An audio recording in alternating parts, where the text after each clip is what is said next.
2023 was a year that changed a lot of things with regards to young people's view on personal finance and the economy. We will talk about people between the age group of 18 to 29. We will look at the trend in home ownership. We will look at the trend in consumer loans. And we will also look at a trend regarding education and career choices. So I got the interesting newsletter in my inbox from my bank. I've summarized the key points for you today from the survey that they made among the young consumers of the bank. So this is a Swedish bank, although the trend tends to be the same around the Western world right now, although different severity in different markets. All right. So we see here with the current financial climate that 8 out of 10 young people have changed the way they view personal finance, and many have shifted the way they consume in their day-to-day lives, and education and career choices has been affected, and the trend of wanting to own your first home has changed from being a top priority to sliding down the list in priorities, and a lot of people are choosing to rent over choosing to buy. And we will also see later on some more statistics around this area and how young people are affected by today's housing market. And the main culprit here that's making people change their behavior is the smaller margins in personal finance in their day-to-day lives. And this tough economic situation has really spurred personal growth in some cases as well, with 1 out of 4 young adults choosing to learn more about personal finance and economics as a result of the current tough financial climate. So regarding trends, let's start off with the housing trend, with more people choosing to rent rather than choosing to buy. So we see this trend being broken now, with home ownership being a top priority in Sweden, and the bank identified a few key culprits in this case. Number 1 was the high interest rates. Number 2 was the required large sizes of the loans. So people need to take quite a big loan to be able to actually afford a home. And you put this in relation to your yearly income, and you see that it's quite unaffordable and it's quite expensive. So this is something that's making more people choose to rent rather than choosing to buy, this big insecurity in the market.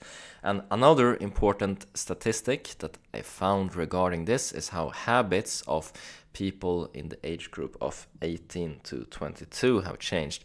A lot of people plan to move out of the family home, plan to start off on their own and, start trying their wings. But in the survey, we found that 16% of this age group did not move out as planned. The economic situation made them put off moving away from the family home, so moving away later. So this is another trend with regards to the housing market. And then we see with regards to consumer loans and people taking loans to do everyday purchases such as shopping on a sale or buying some trip or something like that, basic consumer loans. We see that social media is still a large allure and something that's tempting people to make these purchases. Very effective marketing indeed. But we also see that the pull of this advertising, this social media allure, is especially strong among young women. And in the statistics here, we see that 67% of young women in this age cohort of 18 to 29 was allured by advertising on social media to make a purchase that they later regretted.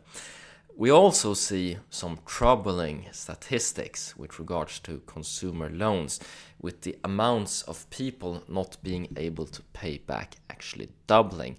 And doubling sounds super alarming, but when I looked at the numbers, I saw it went up from 4% of loan takers to 8%. It's a substantial jump. It's very bad numbers indeed, although it's not terrible. This is, something that could be very troubling.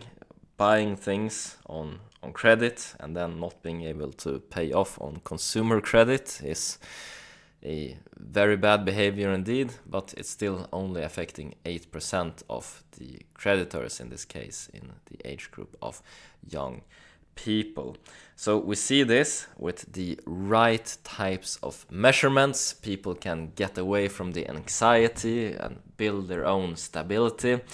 And the highlight of the survey, to end on a positive note here, was that the troubling financial times has made 1 out of 4 of people in the young age group prioritize personal finance education more. So they're going on YouTube, other platforms, blogs to learn more about personal finance.